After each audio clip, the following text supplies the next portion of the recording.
is Elias Cerna.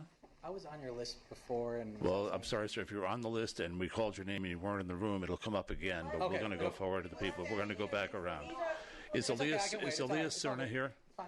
I'll wait. You know what? I'm gonna be a little disruptive. And this young man, Trenton, he's from the Pico neighborhood. He's in the PYC. He was out there in the bathroom. He's got to go to. We're being fair to everybody Gotta go tonight. We're home. letting people This speak is a in youth turn. from the neighborhood. Everybody will get a chance to speak. We're not cutting anybody off. But he needs to You'll go come home. back You know later. what? He needs to This go is home. not up. This meeting, how this meeting is run, is not up to you, ma'am. Please, Mr. Cerna, it's your turn to speak. You know, I'm gonna respectfully. No, Trenton. I'm gonna let him. Take my time. You're that's not fine. allowed to do that. I'm sorry. It is your turn to speak. Let our youth speak. We will let everyone who wants to speak. But if they're not in the room and their name is called, I'm sorry, ma'am. He did not come forward. He was in the room. Ma'am, please restrain yourself, or we'll have to ask you to leave the room. Restrain yourself and your power. You're abusing your power. Mr. Cerna, I'm sorry. I think. It's your turn to speak. You're abusing your power.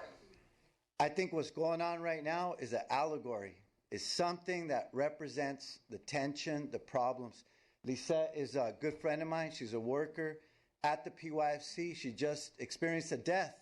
Like, how many of us experience deaths in our family?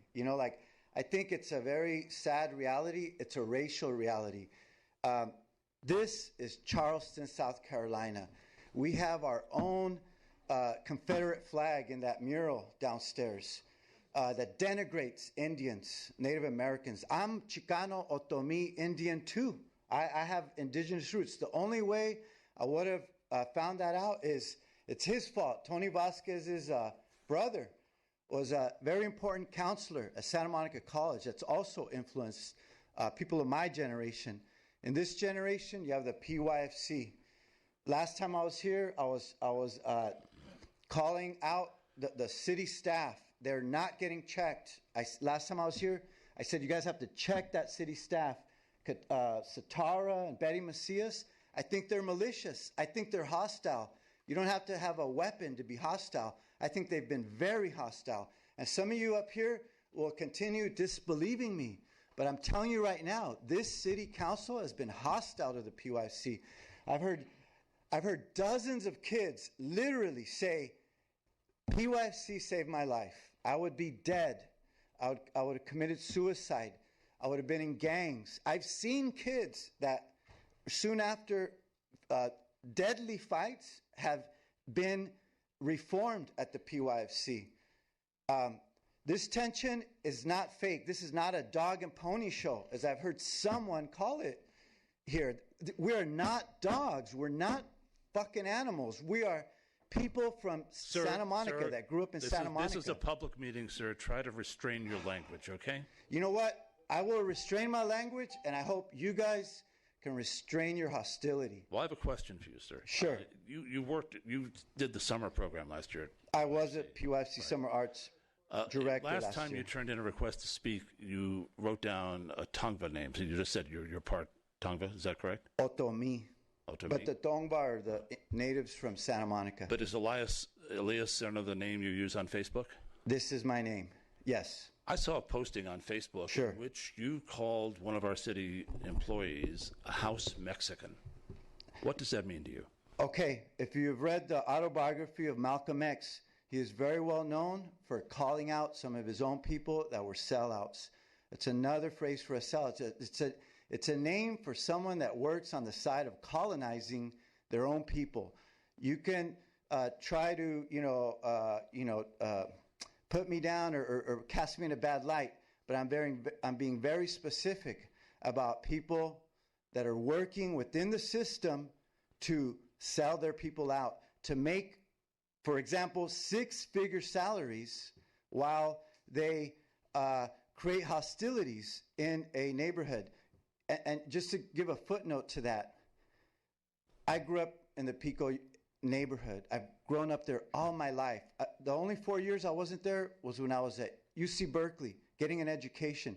And, I go back and there are people that I grew up with that were close friends. And you know what?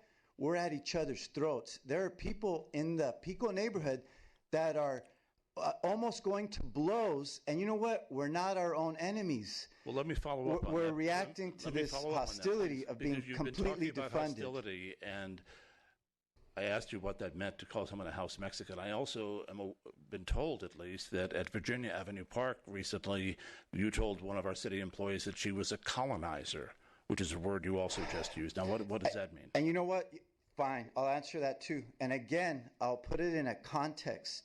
This is in the context of the city staff proposing to completely defund a youth center that saves lives. At the same time that PAL is under child molestation charges, and they're getting fully funded $1 million with no hassle. So in no, that sir, context, sir, you're not I answering. see. You're not answering the question I asked you. Okay. The question Putting this I in asked you context, is, what and does the it mean reason to I call someone told a Carla, colonizer? the reason I told Carla that you are acting like a colonizer is because she disrespected me. And when I asked her if she had a position on the center, she said she did not. At which point I said, maybe it's time for you to retire from being a public servant in the Pico neighborhood. And she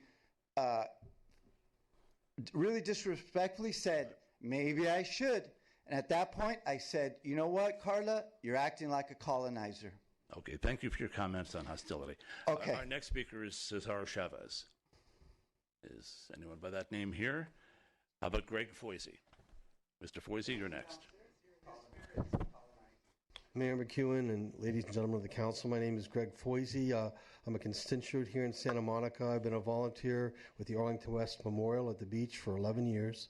There every Sunday unless my own obligations take me away outside the city limits. I'm here to support the Pico Youth and Family Center. I see parallels between the work that I do with the veterans on the beach and the center. I don't know a lot about the center, but I've been visiting it the past half a year because I deliver community newspapers as a volunteer there. And what I also read a lot. I read the daily press and the Mirror, and I know that there's been contentious issues in regards to the goings-on between the center and other elements of the city here, including the police.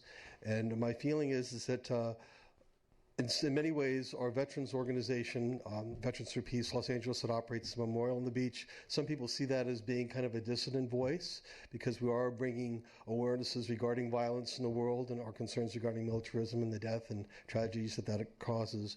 And I think sometimes the voices of the Pico Family Youth Center is also very strident, critical perhaps, in its views regarding what they consider to be police brutality. So I think that in some ways these organizations, we are expressing our conscience.